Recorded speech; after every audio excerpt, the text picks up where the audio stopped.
성경의 숲을 걷다. 오늘은 창세기 12장입니다. 인류가 하나님의 권위에 정식으로 도전장을 낸 바벨탑 사건에 이르러서는 정녕 인류에게 소망이 있는가라는 질문을 하게 됩니다. 이런 불안감을 해소해 주는 것이 바로 아브라함의 소명입니다. 창세기에 족보라는 단어는 총 11번이 등장하는데요.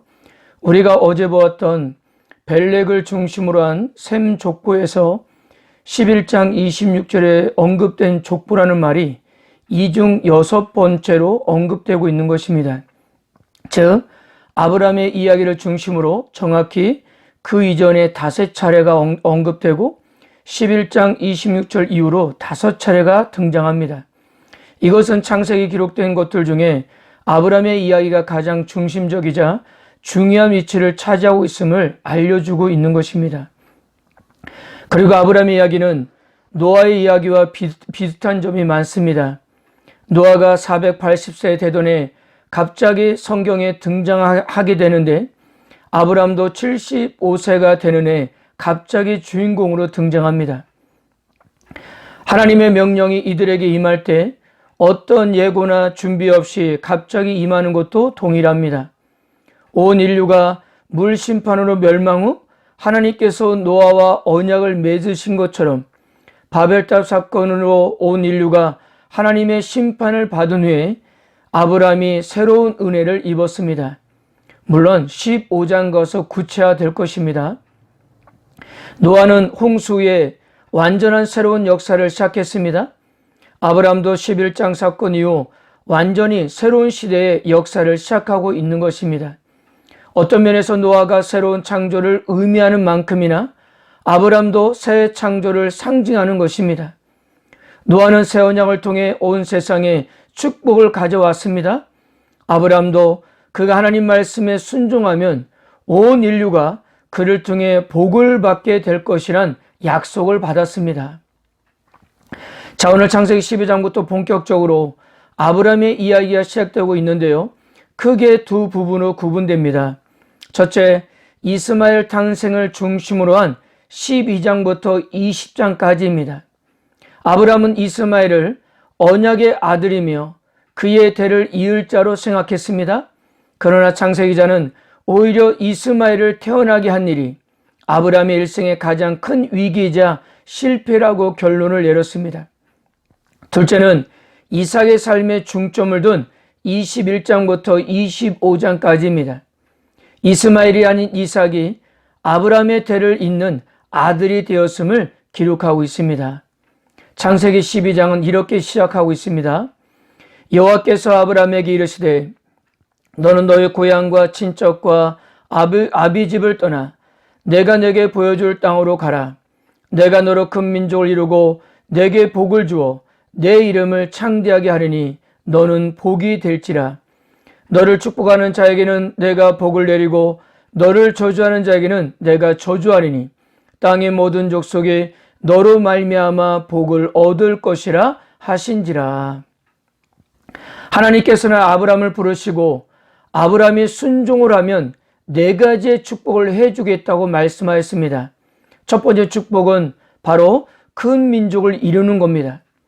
그 당시 문화적 배경을 감안해 보면 이 축복은 아주 대단한 축복이었습니다. 그러나 중요한 것은 아브라함이 당장 받게 되는 것이 아니라는 점입니다. 그래서 아브라함에게 미래를 바라보며 믿음의 투자를 요구하고 있는 겁니다. 그러니까 이 약속은 하나님의 명령을 따르기로 결정한 아브라함의 믿음의 크기를 보여주는 거였습니다. 둘째 축복은 내가 내게 복을 주겠다입니다. 앞서서 큰 복에 대한 약속이 선언되었기 때문에 이 말씀이 더하는 것은 바로 재물에 대한 복입니다. 훗날 아브라함의 아들 이삭은 많은 재물을 누리게 되는데 창세기 기자와 주변의 사람들은 이 모든 것이 여호와의 축복임을 고백했습니다. 세 번째 축복은 이름을 크게 하겠다입니다. 아브라함의 영향력이 시대와 장소를 초월하여 세상에 두루두루 퍼질 것을 뜻합니다. 바벨탑을 쌓은 사람들은 자신들의 이름을 남기기 위해 무모한 일을 벌였습니다. 그들은 하나님을 거역하면서까지 추구했던 그 명예가 아브라함에게 주어지고 있는 거예요. 그리고 아브라함 스스로가 자신의 명예를 세우는 것이 아니라 하나님께서 크게 세워주겠다는 거였습니다. 네 번째 축복은 복의 근원입니다. 그렇다면 어떻게 복의 근원이 된다는 것일까요? 누구든지 아브라함을 축복하면 복을 받을 것이지만 누구든지 아브라함을 저주하면 하나님께 저주를 받게 되고 또한 땅의 모든 족속이 아브라함을 통해 복을 누리게 된다는 사실이었습니다. 사랑하는 성도 여러분, 하나님의 명령의 내용과 순서를 한번 생각해 보세요. 하나님께서 아브라함에게 먼저 요구한 것은 바로 순종이었습니다. 가장 먼저 너의 고향과 친척과 아비의 집을 떠나였습니다. 이 요구가 충족될 경우 축복이 임할 것을 약속하셨던 것입니다. 이 첫 번째 명령이 충분하게 성취되는 것에 따라서 그 다음의 사항의 가부가 결정됨을 명백히 하고 있습니다. 그러니까 순종이 곧 축복으로 이어졌던 거예요. 사랑하는 성도 여러분, 우리가 종종 하나님께 무조건 복을 달라고 기도할 때가 많습니다. 그런데 우리는 이러한 기도를 드리기 전에 먼저 순종이 있어야 한다는 사실입니다. 우리들은 복된 삶을 바라보기 이전에 먼저 순종을 연습해야 합니다. 요한계시록도 죽도록 충성하라. 그리하면 내가 생명의 관을 내게 주리라 하는 말씀도 상급보다 순종이 먼저라는 겁니다. 그러므로 우리는 오늘도 하루의 삶 가운데 하나님께 무엇을 구하기 전에 하나님께 무엇을 순종할지를 먼저 생각하는 하루가 되기를 주님의 이름으로 축복합니다. 아브라함을 믿음의 조상으로 두고 있는 우리 모두는 세상 사람들의 복과 저주의 근원입니다. 우리는 우리 공동체 안에서 서로에게 축복의 통로가 되어야 하고요. 또한 세상 사람들에게 하나님의 축복을 맛보게 하는 자들이 되어야 합니다. 그리스도인들이 많아질수록 세상은 살만한 곳으로 변해가야 합니다. 사랑하는 성도 여러분, 우리는 이런 세상을 만들어가야 함을 믿으시길 바랍니다. 자, 노아가 하나님 말씀에 순종했던 것처럼 아브라함도 하나님 말씀에 순종했습니다. 4절을 보면 이에 아브라함이 여호와의 말씀을 따라갔고 롯도 그와 함께 갔으며 아브라함이 하란을 떠날 때 75세였더라. 아브라함은 하나님의 명령이 떨어지자 하나님의 명령을 온전히 실천했습니다. 솔직히 노아와 같이 아브라함도 하나님의 약속만 믿고 떠나기에는 두 가지 정도의 장애물이 있었습니다. 하나는 그의 나이였습니다. 그가 하란을 떠났을 때 75세였습니다. 아무리 생각해도 새로운 인생을 시작하기에는 다소 늦은 나이였습니다. 다른 하나는 가나안 땅은 비어있는 땅이 아니라 사람들이 살고 있는 땅이었다는 점입니다.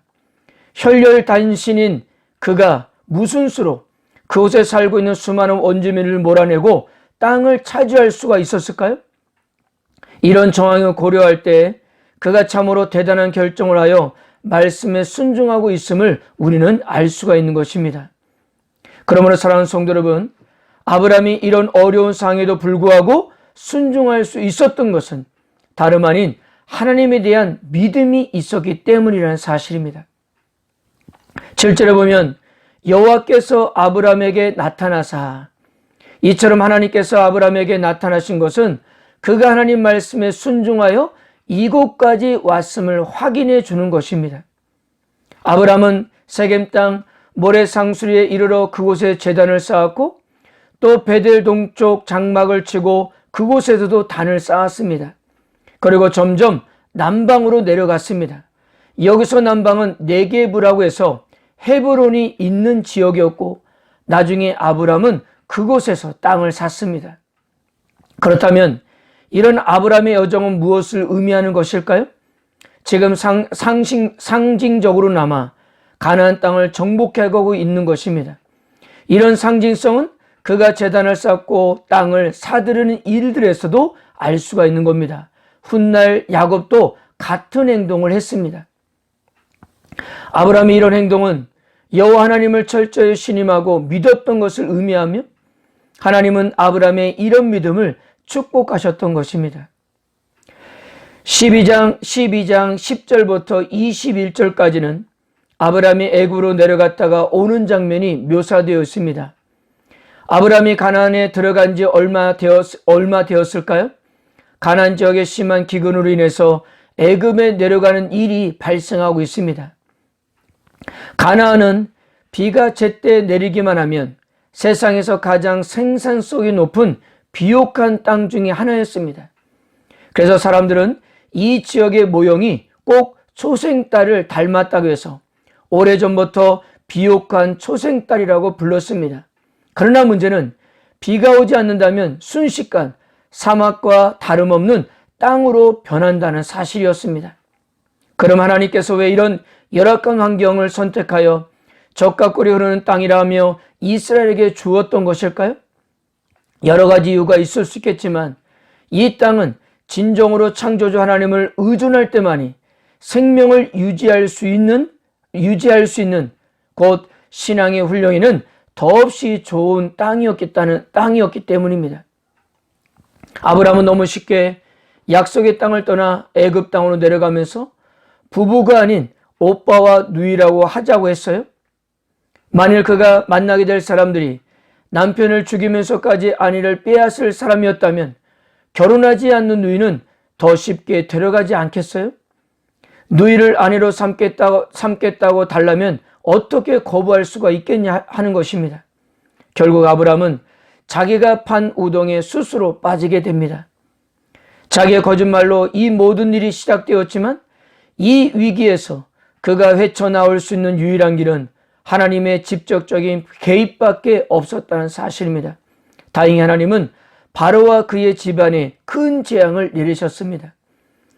창세기 기자는 이런 일을 통해서 거듭 강조하고 하는 진리는 인간에게는 하나님께서 그들과 맺으신 약속을 성취하는 능력은 고사하고 그 약속이 이루실 때까지 잘 보존할 만한 힘이나 능력이 없음을, 오직 하나님만이 그 약속을 보존하고 성취시킬 수 있는 분이라는 것을 이렇게 말하고 있는 것입니다.